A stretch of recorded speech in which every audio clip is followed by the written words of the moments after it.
Assalamualaikum warahmatullahi wabarakatuh. Apa kabar teman-teman? Masih pada semangat kan ya untuk belajar? Oke, di video kali ini kita akan ngebahas tentang translasi DNA. Sebelumnya, perkenalkan, nama saya Nurul Jamila dari Prodi Farmasi UHAMKA. Nah, sebelum ngebahas translasi DNA, kita bahas dulu tentang sintesis protein.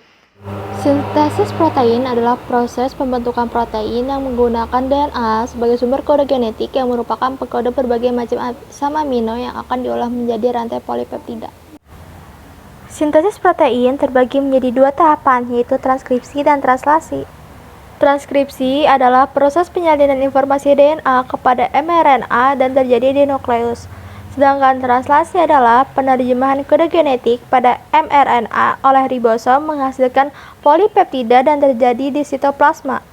Transkripsi terbagi menjadi tiga tahapan, yaitu inisiasi atau permulaan, yang kedua elongasi atau pemanjangan, dan yang ketiga terminasi atau pengakhiran. Translasi juga sama seperti transkripsi, memiliki tiga tahapan. Yang pertama itu inisiasi atau permulaan, yang kedua elongasi atau pemanjangan, yang ketiga itu terminasi atau pengakhiran.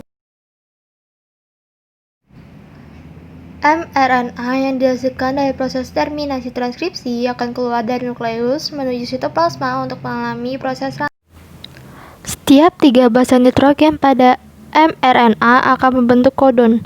Setiap kodon akan mengkode suatu jenis asam amino tertentu. Urutan kodon pada mRNA inilah yang nantinya berperan menentukan jenis asam amino yang akan ditambahkan selama proses penyusunan polipeptida. Untuk mengetahui jenis-jenis asam amino yang dikodekan oleh masing-masing dapat diamati pada tabel berikut. Contoh, basa nitrogen CuO akan diterjemahkan sebagai asam amino leusin. Terdapat 4 kodon yang berbeda fungsinya dengan kodon yang lain. Yang pertama adalah start kodon AUG. Selain berfungsi mengkode asam amino metionin yang juga berperan sebagai kodon pertama yang memulai proses translasi.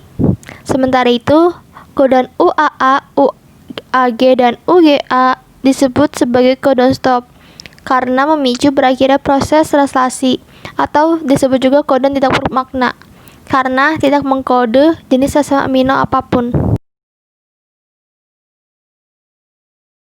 Ujung mRNA yang telah keluar dari nukleus akan berikatan dengan unit ribosom kecil melalui bantuan GTP dan enzim.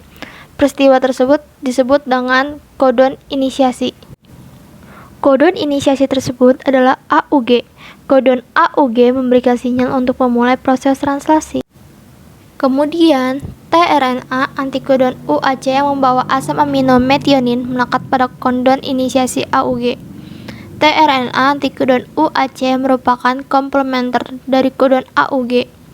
tRNA itu sendiri berfungsi untuk mengantarkan informasi genetik mRNA dari sitoplasma menuju ribosom untuk dijadikan protein.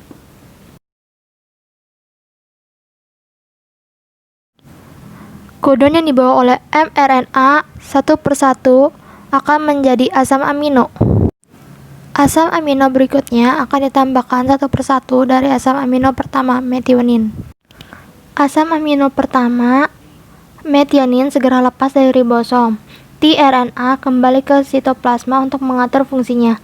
tRNA berikutnya datang untuk berpasangan dengan kodon mRNA berikutnya. Setelah itu, masing-masing asam amino akan digabungkan oleh tRNA. Gabungan asam amino tersebut akan membentuk rantai polipeptida yang dikatalisasi oleh rRNA. rRNA terdapat pada ribosom subunit besar yang berfungsi sebagai enzim pembentuk ikatan peptida yang menyambungkan polipeptida antar asam amino.